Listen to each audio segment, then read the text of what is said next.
Hey there, Sagittarius! Welcome dito sa ating channel, new subscribers at sa ating mga returning tambayers. Thank you sa inyong walang sawang pagtambay. At yun nga, kung hindi nyo pa knows mga babes, mayroon pa po tayong other channel, no? Diyan, ang link ay nilagay natin dyan sa description box. So if interesado, no, i-click lamang yan at mariredirect na rin kayo dun sa ating other channel kung saan nag-upload tayo ng daily collective readings for all signs. And tandaan ninyo, wala tayong gender dito sa babae, lalaki, LGBT, lahat welcome. Pwede rin pong i-switch yung mga roles dahil possible talaga magkapalit-palit kasi isa itong general reading.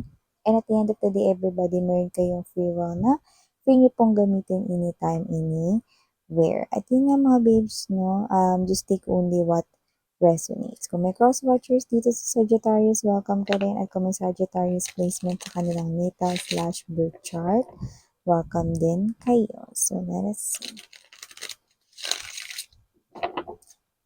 What do we have here para sa May 2025 ni Sagittarius? Can you please show me?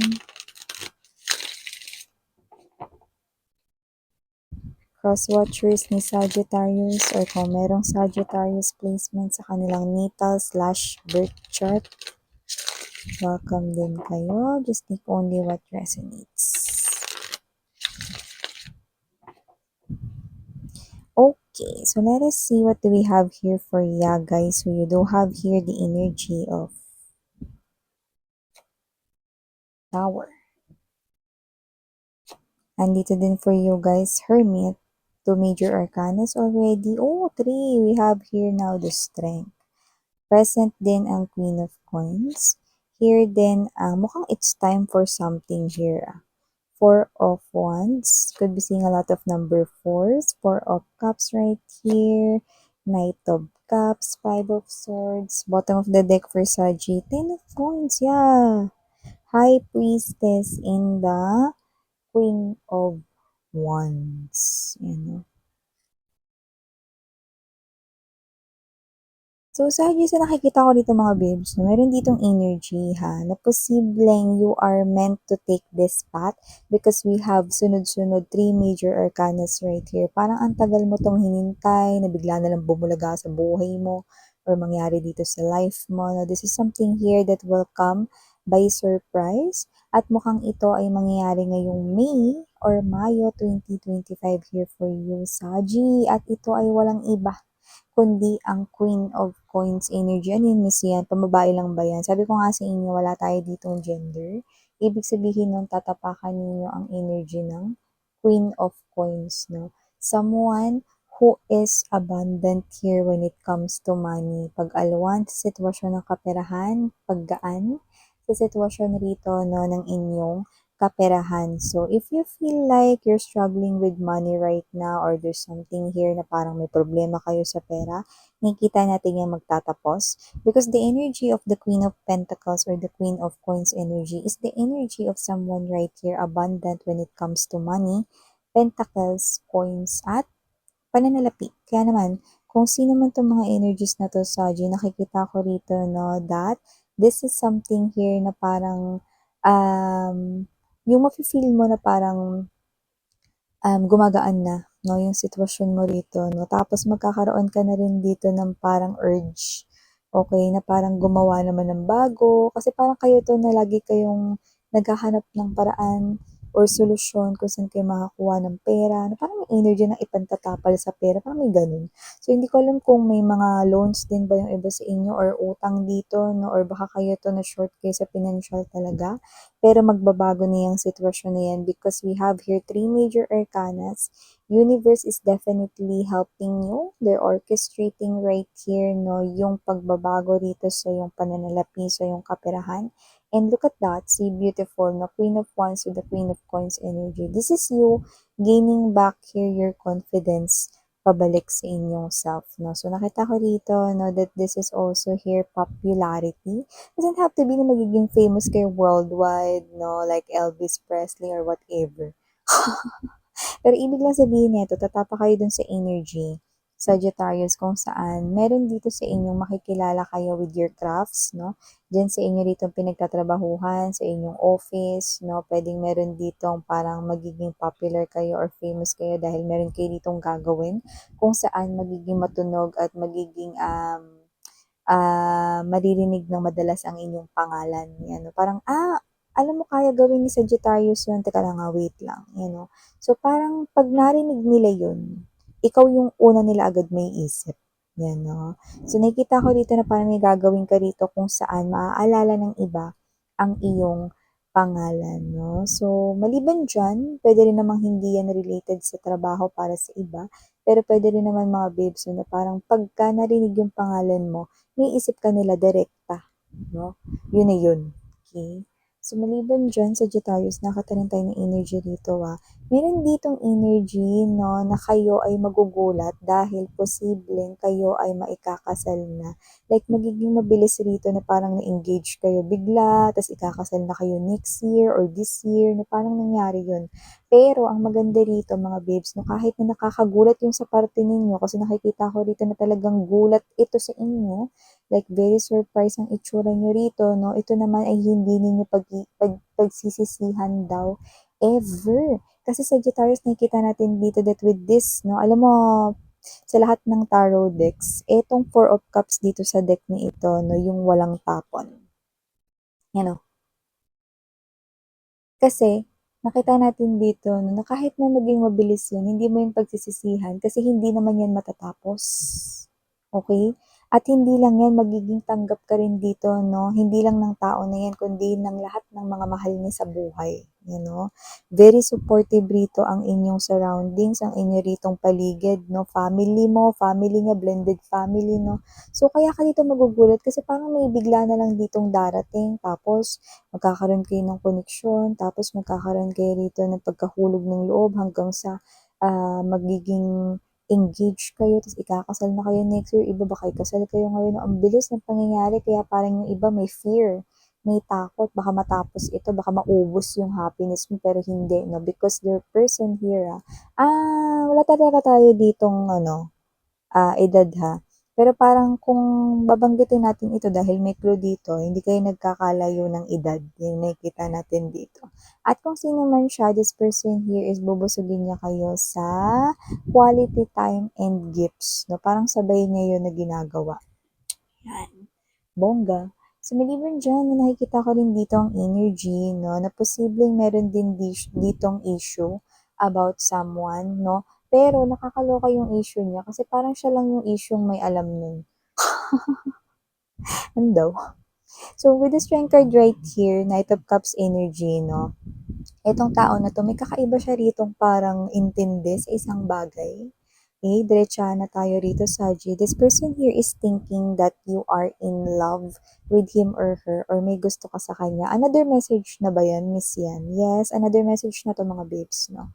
So, may isang person dito na isip ng isip sa inyo, particularly involved kayo, pero nakakaloka kasi parang saan nanggaling yun, no? Parang ba't niya kaya naisip yun, no? Nasa isip niya rito, baka may chance may gusto daw kayo sa kanya. Pero wala naman ako makita rito na parang ikinilos mo kung saan naisip niya yun. More likely, kung sino man tong energy na to, na this person right here is lumalabas na minsan or madalas kanyang nakikita. So, pwedeng katrabaho mo siya ganyan or baka naman kapitbahay mo, ganun, no? So, may mga ganong klase ng energy, no? Hindi ko rin alam kung paano niya nabuo yung ganong klase, no, ng tawag nito, suspecha. Pero, pinaghihinalaan ka niyang may gusto ka sa kanya. No? Baka may clue ka dyan. Yun yung mga babes, no? Kung sino yan. So, maliban dyan, Saji, nakita rin ako ng energy.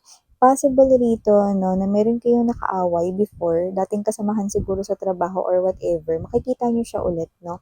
But this time, okay, nakikita ko rito na magiging okay na ang inyong samahan, no? Actually, magugulat ka rin kung paano kayo rito magiging friends, pero nakikita ko na genuine ang energy niya. So, nakikita ko rito na parang i-welcome niyo siya ulit, no? As part here of your official na mga friends na talaga. So, parang dating katrabaho, tapos nagkaalitan kayo, nag-away siguro kayo dahil di naman may iwasan sa trabaho yung ganito, ganyan, di ba? So, possible na yung argument nang nagmula noong magkasama pa kayo sa trabaho dati.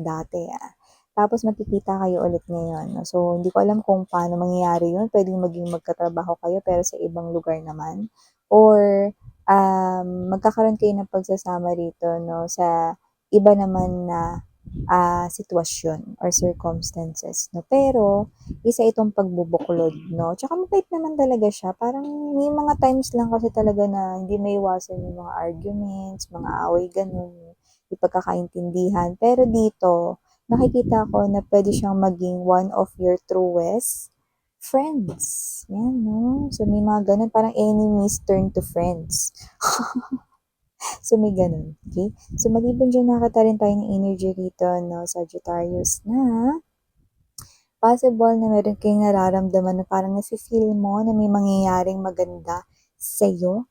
Yes, you're right. Kasi with the High Priestess energy, no, kung ikaw to na mahilig manood or makinig ng mga energy or tarot readings like this, at palagi mo ritong naririnig na ikaw ay magiging masagana or abundant or pagpapalain sa pera, then you are already feeling it that it's yours, then claim it already.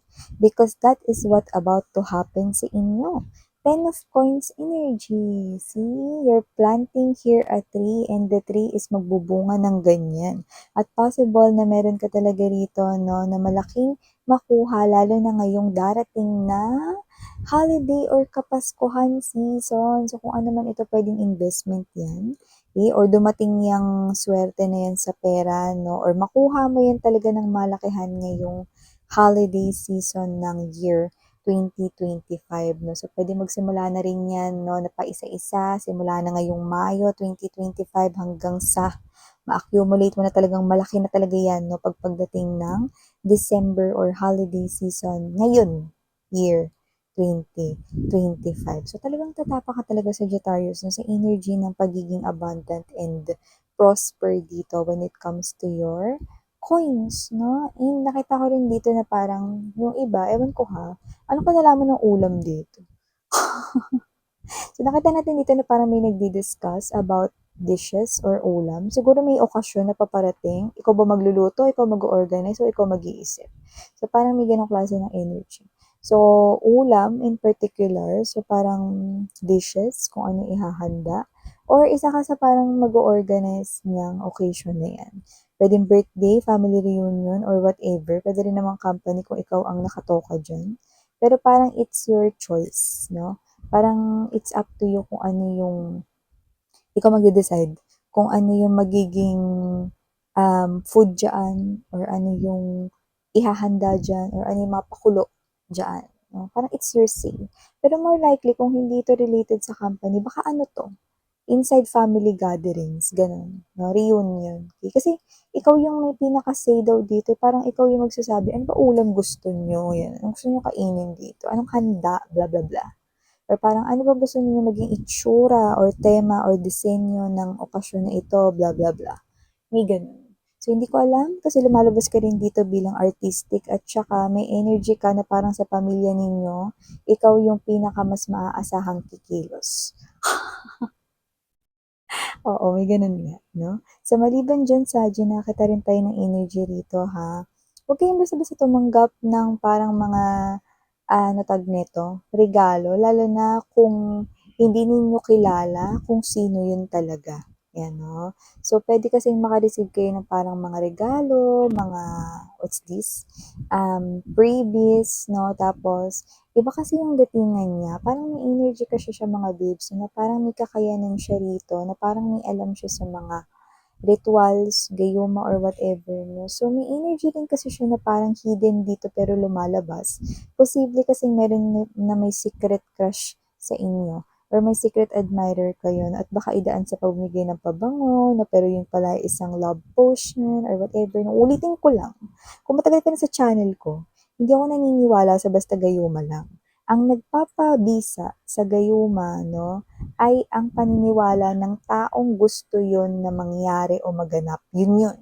The belief, no, will make it reality, no, or magkaroon ng gana. Okay? Pero yun nga, no, umiwas na lamang dito sa pagtanggap ng mga ganyang pabango, pagkain ng mga babes na ganyan, no. Lalo na kung hindi yun naman as in talaga kilala. Kasi parang ito yung kumahanga sa inyo. Pero meron din siyang parang, ano mo yun, secret na parang desire dito na medyo hindi ko bet yung vibration niya. Okay? So, ito yung mga messages right here. Ingat-ingat, Saji again, and Miriana on me. Sarang niya, love in light. Ayan.